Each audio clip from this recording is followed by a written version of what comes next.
आज का हमारा जो लेक्चर है उसमें हम लोग जो तारीफें करने जा रहे हैं, हमारा बेसिकली चल रहा है बेसिक कॉन्सेप्ट्स। लेक्चर कौन सा चल रहा है? Basic concept. ठीक है, बुनियादी सी चीज़ें हैं, अभी हम लोग वो पढ़ रहे हैं। और ये सारी तारीफें आपके पेपर में जो शॉर्ट क्वेश्चन वाला क्वेश्चन है उसके लिए ये अहम है। वहाँ पर जो तारीफें आती हैं, पूछी जाती हैं 2-2 नंबर की, वो सारी यहीं से आ रही हैं। क्लियर होगी बात? अभी तक हमने कितनी लिखी है? नोट्स बना रहे हैं ना साथ साथ? रजिस्टर कल तक कितनी थी? नंबर 3 तक था। आज हमने काम शुरू कर दें 4 से, लेकिन बुक में आपका वो कौन सा है? नंबर 5 है। लेकिन हमारी जो कौन सी चल रही है अभी? नंबर 4 है। तो नंबर 4 नोट करें।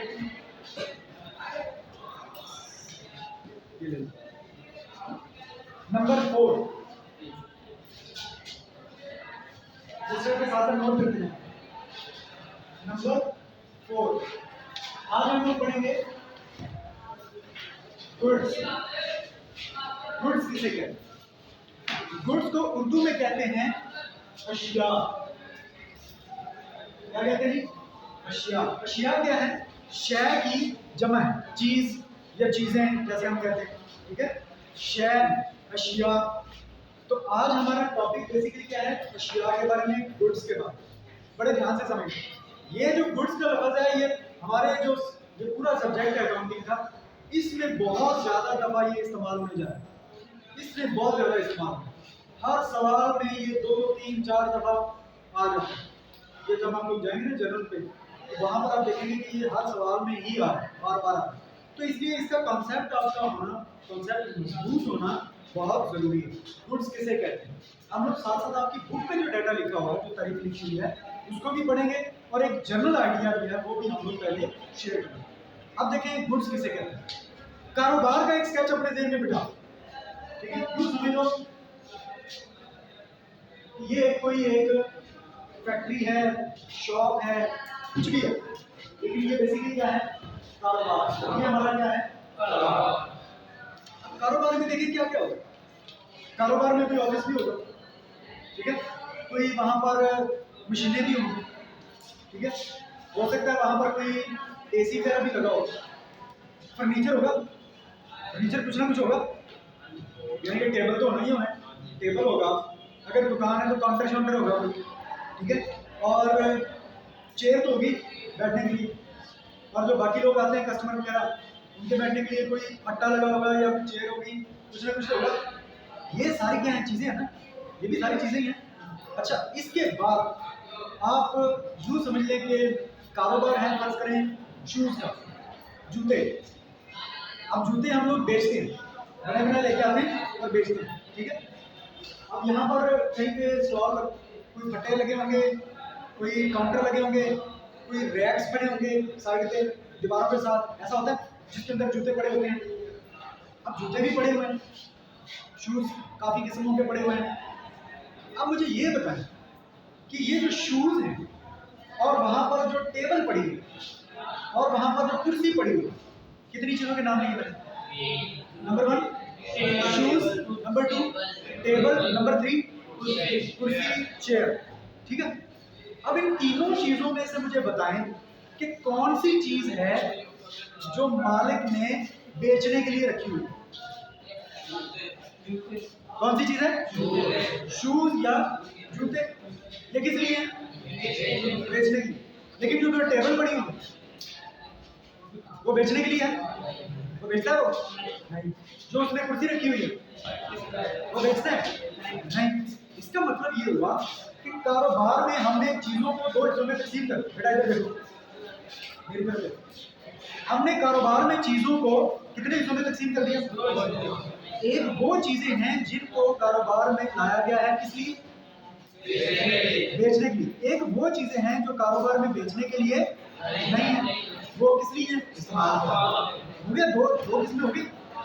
तो भाई अशिया, हम जब ये लफ्ज अकाउंटिंग में यूज करते हैं, अशिया या गुड्स, हम लोग गुड्स ही लफ्ज इस्तेमाल करेंगे, अशिया थोड़ा सा मुश्किल होगा, ठीक है। ये गुड्स हम किसे कह रहे हैं? कारोबार में जो भी चीज बेचने के लिए है उसका नाम क्या होगा? गुड्स। समझ आ गई बात? और जो चीज बेचने के लिए नहीं है उसको हम गुड्स नहीं कहेंगे। बस इतनी सी बात। कोई भी कारोबार हो, उसके अंदर जो चीज ऐसी आपको लग रही है कि जिसका कारोबार किया जाएगा, जिसको बेचा जाएगा और उससे मुनाफा कमाया जाएगा, वो चीज क्या कहलाएगी? गुड्स। कारोबारी शख्स के लिए, मालिक के लिए वो चीज क्या कहलाएगी? गुड्स। अब बेतहाशा मिसालें हमारे पास, बेतहाशा। 2-3 मिसालें देता हूँ, फिर हम आगे आगे चलेंगे। ठीक है, आप यहाँ पे कॉलेज में चले जाते हैं, ठीक है, इधर से बाहर निकले, साथ में एक बुक शॉप, ठीक है, बुक शॉप, किताबों की दुकान। अच्छा, फर्ज करें उसका जो मालिक है, वो मालिक ने, ऑनर ने क्या किया है, उसने रैक्स भरे हुए, किताबों के रैक्स भरे हुए। वो सारी किताबें किस लिए? बेचने के लिए। अच्छा, एक बुक जो है वो स्पेशल अपने पढ़ने के लिए लेके आया लाहौर से। वो एक किताब स्पेशल सिर्फ किस लिए लेके आया? उसको इंटरेस्टिंग लगी, अच्छी लगी, तो वो किस लिए लेके आया? अपने पढ़ने के लिए। वो किताब भी उसने उठा के कहाँ रखी हुई है? रैक में, वो भी वहां पर पड़ी। अब मुझे ये बताएं, क्या ये 2 किस्म की किताबें हैं या सारी एक ही किस्म की? 2 किस्म की। किस किस्म? 2 किस्में कौन सी है? नंबर 1, एक तो ज्यादा है, वो किस लिए किताब? एक किताब उसमें क्या पड़ी? वो पढ़ने के लिए, अपने पढ़ने के लिए लेके आया, बेचने के लिए नहीं। तो जो किताबें पढ़ने के लिए लेके आया, जो किताब पढ़ने के लिए लेके आया, क्या वो गुड्स कहलाएगी? उसको गुड्स कह सकते हैं? नहीं कह सकते। जो किताबें बेचने के लिए, उनको किताबें नहीं कहेगा, उनको वो किताबें नहीं कहेगा, उनको क्या कहेगा? ये मेरी गुड्स। क्लियर होगी बात? अच्छा, साथ ही चले जाए घड़ियों की दुकान पे, काफी सारी घड़ियां पड़ी हैं शोकेस के अंदर, ऊपर दीवारों पे भी लगाई हुई हैं। किस लिए हैं वो सर? एक उसने हाथ में पहनी हुई, वो घड़ी किस लिए? वो उसके अपने इस्तेमाल के, वो घर भी ले जाता है, वो अपने साथ रखता है। ठीक है, 2 किस्म की होगी घड़ी। वो जो टेबल के अंदर, शोकेस के अंदर घड़ियां पड़ी हैं, उनको वो घड़ियां नहीं कहेगा, उनको क्या कहेगा? कि ये मेरी क्या है? गुड्स है। क्लियर होगी बात? और जो दीवारों पे लगा रखी है उसने, वो भी गुड्स। लेकिन जो हाथ में पहन रखी है वो क्या है? वो क्या, उसको क्या कहेगा? वॉच। उसको क्या कहेगा? घड़ी या वॉच। उसको वो घड़ी कह रहे हैं। लेकिन जो टेबल में शेफेस में इतनी सारी पड़ी हुई है, उनको क्या कह रहे हैं? उनको क्या कहेगा? क्लियर होगी बात? गुड समझ आ गया क्या होता है? अच्छा, ये तो वो मैंने आपको 2 मिसालें दी हैं जिसमें चीजें बड़ी बनाई आ रही हैं और आगे बिक रही हैं। मैंने फैक्ट्री की कोई एग्जाम्पल नहीं, ठीक है। अब हम फैक्ट्री की एग्जाम्पल देते हैं। फैक्ट्रियां आपने सुबह 3 बताई, एक तो थी जूतों वाली, और दूसरी कौन सी थी? नहीं, सॉक्स वाली, जुराबों वाली। अब मुझे ये बताएं, जब जुराबों वाली फैक्ट्री है, उसमें धागा खरीद के लाया जाता है, धागा लेके आते हैं वो, और उस धागे से क्या बनाते हैं वो? सॉक्स। सॉक्स बना बना के वो ढेर लगाई जा रहे हैं। किस लिए हैं वो सॉक्स? पहनने के लिए कि बेचने के लिए? मालिक ने खुद पहननी है। किस लिए? बेचने के लिए। वो सॉक्स इतनी ज्यादा क्यों बनाई जा रही हैं? बेचने के लिए। समझ आ रही बात? अच्छा, किताबें वो खरीद के लाया था बुक शॉप वाला, बनी बनाई लेके आया, खुद तो नहीं बना रहा किताबें, बनी बनाई किताबें लेके आया। किस लिए? बेचने के लिए। ये सॉक्स बना रहा है, बनी बनाई नहीं लेके आया, बनी बनाई सॉक्स नहीं लेके आया, बना रहा है। बना के क्या करेगा? वो किताबें बनी बनाई लेके आया, ये सॉक्स बनी बनाई नहीं लेके आया। ये बना के मकसद दोनों का क्या है? कि इन चीजों को आगे बेचा जाए। क्लियर होगी बात? भाई, जो चीज बनाई जा रही है या जो चीज खरीद के लाई जा रही है, अगर उसका मकसद ये है कि इसको आगे बेच के हम लोग मुनाफा कमाएंगे, यानी कि मकसद ये है कि इनको आगे बेचा जाएगा, ये हमारे पास टिकने वाली नहीं है, इनको इस्तेमाल नहीं किया जाएगा, इनको बेचा जाएगा। तो जो बेचने के लिए चीज बनाई जाए या खरीद के लाई जाए, उस चीज को हम लोग नाम क्या देते हैं? गुड्स। समझ आ गई क्या? अब कोई भी दुकान आप जाएं, किसी भी दुकान में चले जाएं, वहां पर जाके आपको 1 मिनट के लिए आपने देखना खड़े होके कि यहाँ पर गुड्स कौन सी हैं और यहाँ पर बाकी चीजें कौन सी हैं। वो जो टेबल वहां पर पड़ा हुआ है, घड़ियों वाली दुकान में शोकेस पड़ा हुआ है, क्या वो शोकेस बेचने के लिए? वो जो कुर्सी उसने रखनी है वो बेचने के लिए? नहीं, बिल्कुल नहीं। तो शोकेस को फिर क्या कहेंगे? शोकेस। कुर्सी को क्या कहेंगे? कुर्सी। दीवार पे लगे हुए जो टाइम पीस हैं, वो सारे किस लिए? बेचने के लिए। उनको टाइम पीस या घड़ियां या वॉच नहीं कह सकते, उनको क्या कहेंगे? गुड्स। क्लियर होगी बात?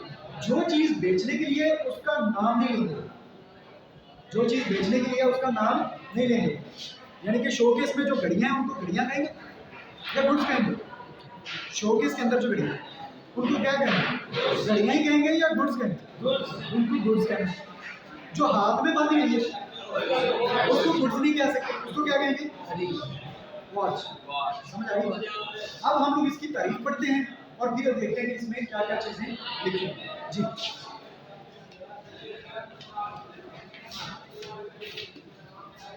पेज नंबर 235 पे 525 पेज नंबर 525 पहली तारीफ मैं जल्दी से पढ़ दूंगा क्योंकि अब आप लोगों को समझ आ चुकी है कि क्या है।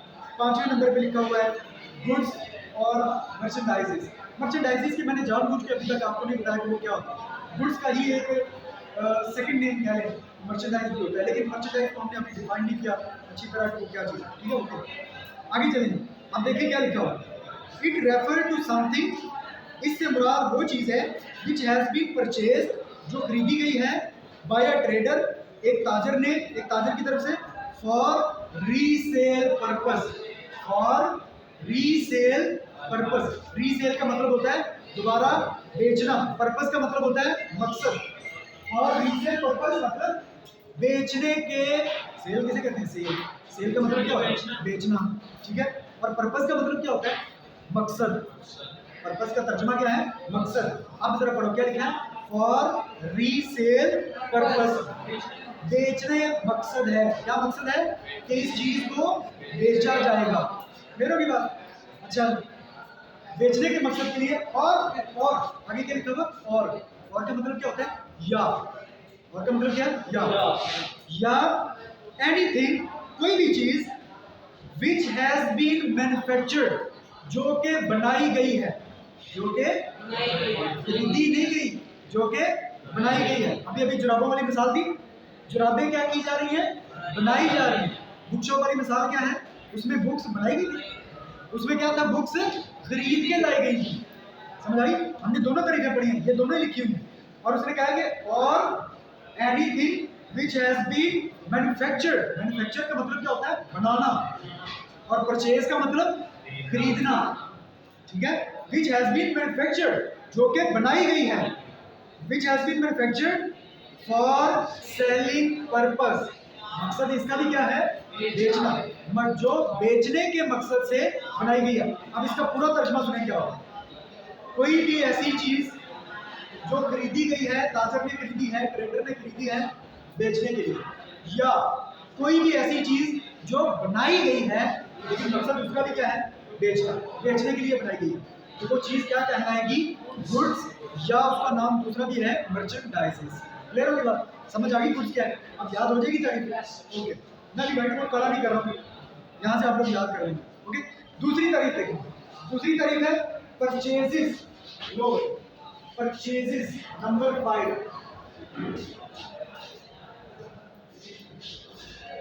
परचेजेस उर्दू में इसका नाम है खरीदारी। उर्दू में कहते हैं खरीदारी। लिख लो, ठीक है? लिख लिया नोट से, उसके ऊपर निकालो नोट में देखेगा। ओके, परचेजेस, PURCHASES,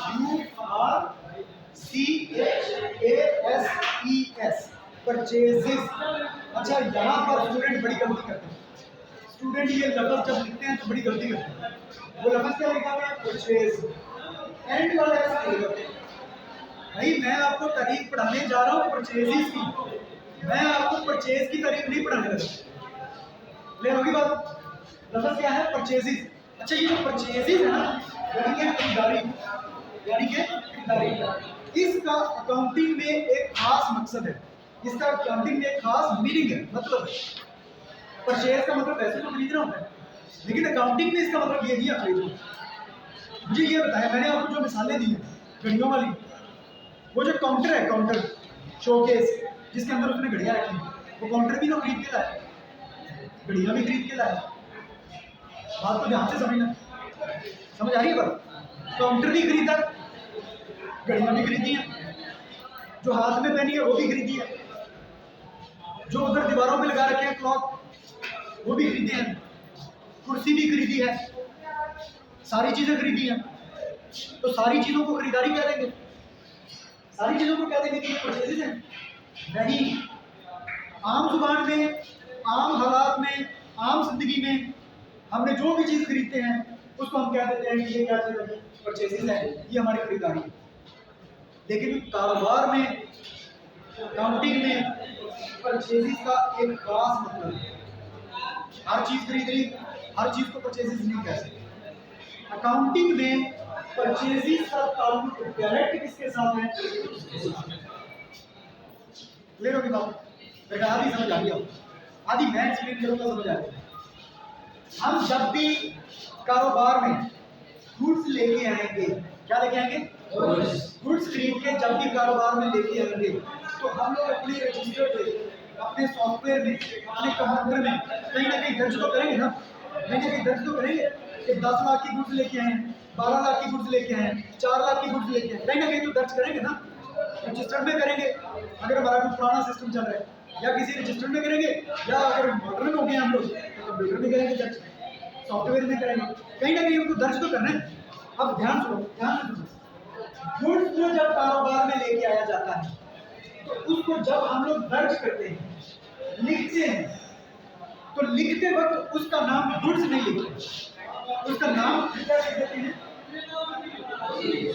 हम लिखते हैं परचेजेस और आगे उसकी कीमत लिख देते हैं 10 lakh, purchases 4 lakh, purchases 2 lakh, purchases 12 lakh.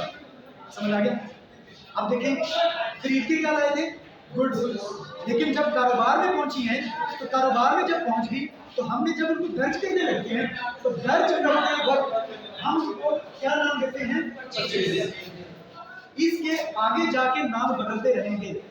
अब मुझे ये बताएं, आपसे पूछ रहा हूं, मुझे ये बताएं कि वो जो घड़ियों वाली दुकान में उसने वो शोकेस रखा हो, वो बेचने के लिए, वो शोकेस है या गुड्स है?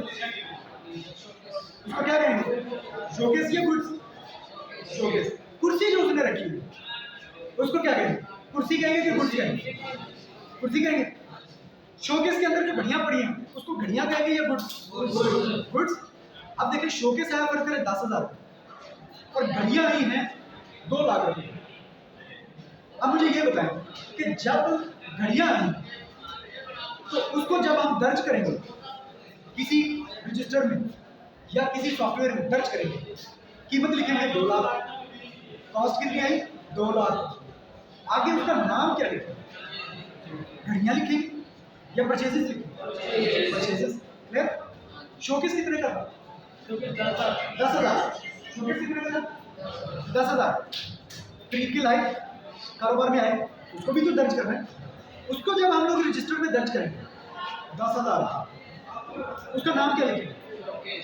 शोकेस। उसका नाम क्या लिखेंगे? शोकेस या फर्नीचर। कुर्सी जब खरीद के लाएंगे, कीमत है 5,000, लिखा हमने, दर्ज किया, दर्ज करेंगे, हर चीज को दर्ज करना है, हर चीज को रिकॉर्ड करना है। 5,000 लिखा, नाम क्या लिखोगे? कुर्सी लिखोगे या गुड्स लिखोगे या परचेजेस लिखोगे? क्या लिखोगे? चेयर लिखोगे या फर्नीचर लिखोगे? नहीं लिखोगे ना, फर्नीचर लिखोगे या चेयर लिखोगे, बात होगी। उसको परचेजेस लिख सकते हैं? नहीं। परचेजेस किसके लिए लिखा जाएगा? परचेजेस लफ्ज किसके लिए लिखा जाएगा? गुड्स के लिए। और गुड्स हर उस चीज को कहते हैं जो किस लिए लाई जा रही है? समझ आ गई बात? अब जब गुड्स की तारीफ लिखोगे तो क्या लिखोगे? कोई भी चीज जो खरीद के लाई गई है या बनाई गई है, किस मकसद के लिए? बेचने के मकसद के लिए, उसको क्या कहेंगे? गुड्स। लेकिन जब गुड्स को कारोबार में लाया जाता है, उनको दर्ज किया जाता है, तो दर्ज किस नाम से किया जाता है? परचेजेस।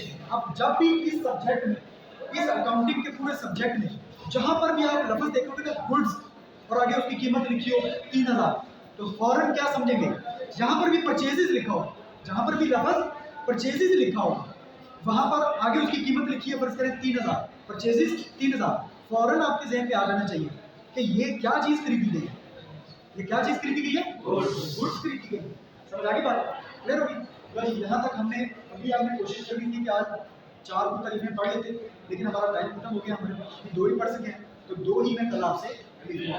क्लियर होगी बात? दोनों तरीके याद करनी है, दोनों पढ़नी है और दोनों कल इंशाल्लाह हम लोग लिखेंगे। Thank you very much.